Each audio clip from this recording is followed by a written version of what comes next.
तो गाइस स्वागत है आप सभी का डेड मेंशन की एक और न्यू वीडियो में। और आज यहाँ पर एक्सप्लेन होने वाला है चैप्टर नंबर 33। अब चैप्टर 32 की एंडिंग में जो चीज ईडन और उसके पापा जी के साथ हुई थी, उस हादसे को पूरा एक हफ्ता बीत चुका है और हमें अभी दिखाया जाता है हॉस्पिटल का सीन, जहाँ पर शॉन उनको काफी ज्यादा गुस्से में विजिट करने आया है और डिमिट्री उसे उनके पास जाने से रोक रहा है। अब शॉन यहाँ पर गुस्सा अपने आप से ही है कि उसने जिसको अपना बड़ा भाई माना था उसके साथ ये हादसा हो गया और शॉन को ये चीज एक हफ्ते बाद पता चली है और डिमिट्री उसको इसीलिए रोक रहा है क्योंकि जो उनके साथ हुआ है वो चीज शॉन देख नहीं पाएगा। इनफैक्ट वो शॉन को बताता भी है कि अब तक तो ईडन को सही तरीके से होश भी नहीं आया, लेकिन शॉन काफी ज्यादा गुस्से में डिमिट्री का हाथ पकड़कर उसे साइड कर देता है और तब जाकर उसकी नजर पड़ती है ईडन पर और उसको व्हील चेयर पर बैठा हुआ देखकर शॉन को काफी ज्यादा बुरा लग रहा है और वो ईडन को बड़े भाई कहकर बुलाता भी है, लेकिन ईडन की तरफ से उसे कोई रिएक्शन नहीं मिलता। तो इसीलिए वो उसकी सामने की साइड जाता है ताकि वो उसे देख पाए। लेकिन शॉन के साथ साथ हम देखते हैं कि ईडन की हालत सच में काफी ज्यादा खराब है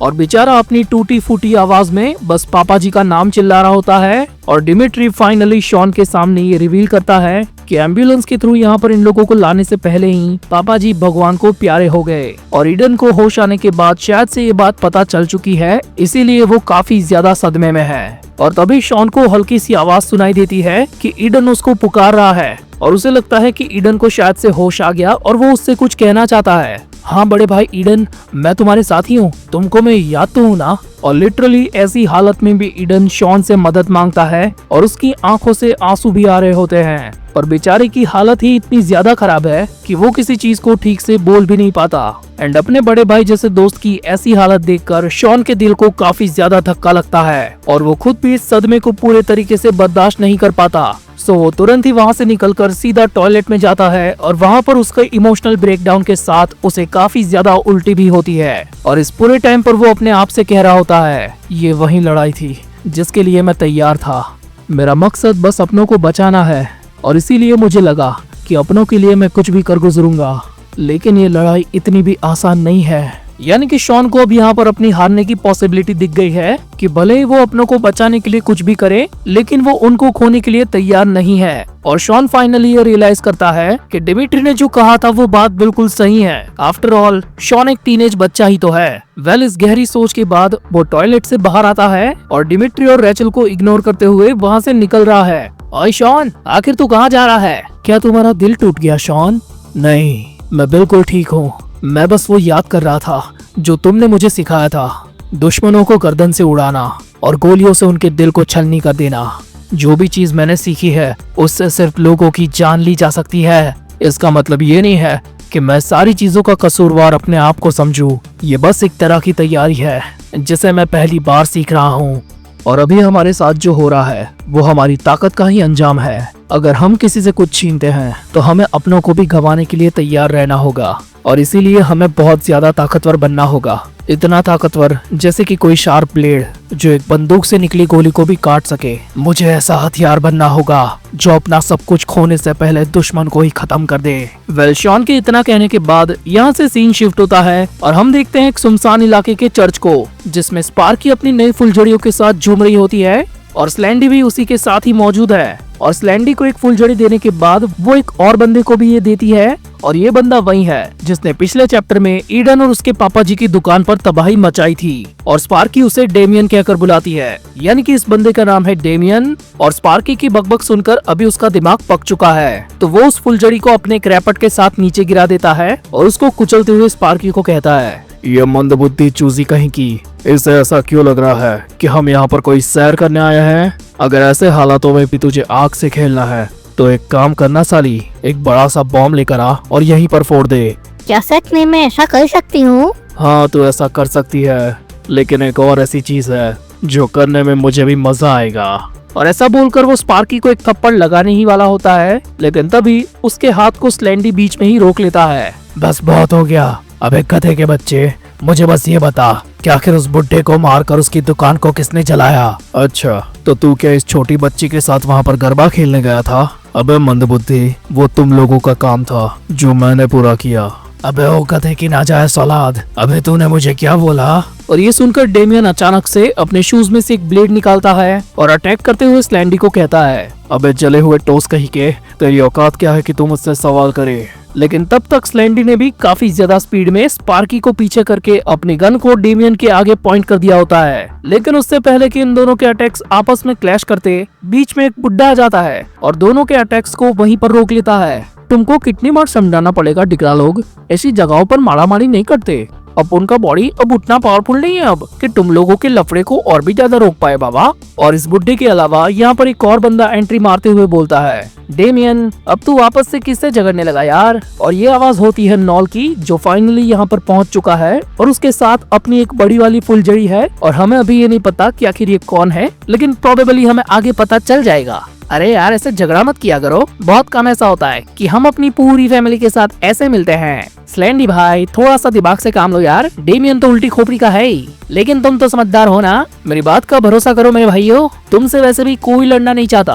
अब नॉल की बात सुनकर सब लोग अपनी अपनी जगह पर जा ही रहे होते हैं, लेकिन स्पार्की गुस्से से उस नई वाली फुलझड़ी को देख रही होती है। मे भी शायद वो उसे जानती हो। लेकिन उसके बाद नॉल एक ऊंची जगह पर बैठकर इन सबको बताता है कि शायद तुम लोगों को ये पता चल गया होगा कि हमारे छोटे एली जैंग और ईडन ने हमें धोखा दे दिया है। हाँ, उनके बारे में सोचकर मुझे भी बुरा लग रहा है, लेकिन सच बताऊं तो वो हमारी फैमिली का हिस्सा कभी नहीं थे। तो मेरा कहने का मतलब ये है कि हमारे इस परिवार के अंदर तुम लोगों को एक दूसरे के साथ ऐसे भिड़ना नहीं है। हाँ नॉल, मुझे तो ये बात समझ में आती है, लेकिन उन मंदबुद्धि लोगों को कुछ सिखाओ। क्या वो सच में तुम्हारी बातों को समझते भी हैं? मेरा कहने का मतलब है कि हमें एक तरह की रिस्ट्रिक्शन बनानी होगी, यानी कि एक तरह के नियम जो हमें एक दूसरे से बांध के रखे। हाँ मुझे पता है, और इसीलिए मैं यहाँ पर आया हूँ, क्योंकि अब से हमारी फैमिली के भी 3 प्रिंसिपल्स होंगे, बिल्कुल डेड मेंशन की तरह। तो क्या हमारी फैमिली के उस 3 प्रिंसिपल्स को तुम लोग सुनना चाहोगे? अब इसमें से पहला प्रिंसिपल ये होता है कि ये लोग अपनी पावर्स का यूज खुद पर्सनल बेनिफिट्स के लिए नहीं करेंगे। दूसरा प्रिंसिपल ये होता है कि फैमिली के बाहर के आउटसाइडर्स के लिए भी ये लोग अपनी खुद की पावर्स का यूज नहीं करेंगे। और तीसरा सबसे इम्पोर्टेंट प्रिंसिपल होता है, हमें उन सबको खत्म कर देना है जो हमारी फैमिली का नहीं है। तो समझ गए ना, ये है हमारे 3 एब्सोल्यूट प्रिंसिपल्स, सिर्फ और सिर्फ हमारी फैमिली के लिए। और हाँ स्लैंडी, मुझे तुम्हारी जरूरत है भाई, एक काम करना है तेरे को। शिका जो तुम्हें फाइल दे रही है उसको जरा ध्यान से देख लेना। डेड मेंशन का एक ऐसा गुड चाइल्ड है जिसको तुम्हें रिकवर करना है। यानी कि नॉल की बात से हमें इतना पता चल गया कि ये लोग अपनी फैमिली के रूल्स को थोड़ा स्ट्रिक्ट कर रहे हैं। प्लस इस बंदी का नाम शिका है और अभी ये लोग टारगेट करने वाले हैं डेड मेंशन के एक और चाइल्ड को, जिसको वो अपनी फैमिली में शामिल करना चाहते हैं। वेल यहाँ से वापस से सीन शिफ्ट होता है और हम देखते हैं कि शॉन अपने बैग को पैक कर रहा है। और ये देखकर छोटा यूजिन उससे पूछता है कि आखिर तुम ये क्या कर रहे हो और आखिर तुम कहाँ पर जा रहे हो? मैं बस उन लोगों को ढूंढने के लिए जा रहा हूँ। ईडन ने मुझे ये फोन दिया था और मैंने इसके थ्रू एक लोकेशन ट्रेस की है। तो यूजिन उसे कहता है कि अगर ऐसा है तो मैं भी तुम्हारे साथ चलता हूँ। क्या तू मेरे साथ वहाँ पर आएगा? और आखिर तू मेरे साथ आकर कर भी क्या लेगा? फिर से फालतू में मुंह की खाकर रोएगा? और आखिर मैं तुम जैसों की मदद क्यों ही लूं, जो बस किसी के ऑर्डर्स पे ही काम करते हैं? और अगर तुम जैसे लोग मेरे मिशन के बीच में आए तो मुश्किलें मेरे लिए ही बढ़ जाएगी। और शॉन की ये बात सुनकर वहाँ पर बैठा हुआ बंदा उसे कहता है, वाह वाह, मुझे लगा था कि तू काफी ज्यादा ताकतवर हो गया है, लेकिन सच में तेरी तो लगी पड़ी है, या फिर शायद कुछ और हुआ है। और हाँ, हम लोग जानते हैं कि ये वाली आवाज है छोटे एली जैंग की। और वो आगे शॉन से कहता है, छोड़ चल जाने दे, आखिर तेरे साथ क्या दिक्कत होगी, वो जानकर आखिर मैं क्या ही कर लूंगा, वो मेरी प्रॉब्लम थोड़ी ना है। लेकिन अभी तो जिस फोन के जरिए कोऑर्डिनेट्स देखकर लोकेशन पे जा रहा है वो बस एक पॉइंटलेस चीज है जिससे कुछ नहीं होने वाला। और एली की थोड़ी ये कड़वी बातें सुनकर शॉन काफी ज्यादा गुस्सा हो जाता है कि साले आखिर तू क्या बोल रहा है ये? तो अपनी खुद की बातों को ही भूल गया क्या?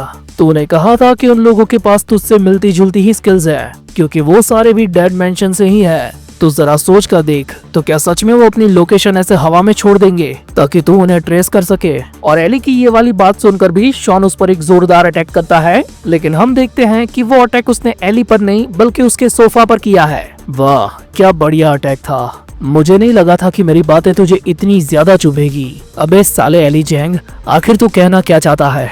मेरे पास इसके अलावा और कोई सुराग नहीं है। अच्छा ऐसा है, तो अब मुझे लगता है कि मुझे तेरी मदद करनी पड़ेगी, क्योंकि मैं जानता हूँ कि नॉल का आगे का प्लान क्या है और मुझे तेरा एहसान भी चुकता करना है। तो बता शॉन, क्या तू चाहता है कि मैं तेरी मदद करूं? तो तुझे मेरे साथ एक मजेदार जगह पर आना होगा। और यहाँ पर होता है ये वाला चैप्टर खत्म। यानी कि एली और शॉन अब साथ में एक मिशन पर जाएंगे और उनकी ये जर्नी काफी ज्यादा कमाल की होने वाली है। तो अगर आपको ये वीडियो पसंद आई हो तो प्लीज इसे लाइक कर देना और चैनल पर अगर नए हो तो प्लीज इस चैनल को सब्सक्राइब भी कर देना ताकि मुझे वीडियोस बनाने की मोटिवेशन और आपको मेरे वीडियोस की नोटिफिकेशन मिलती रहे।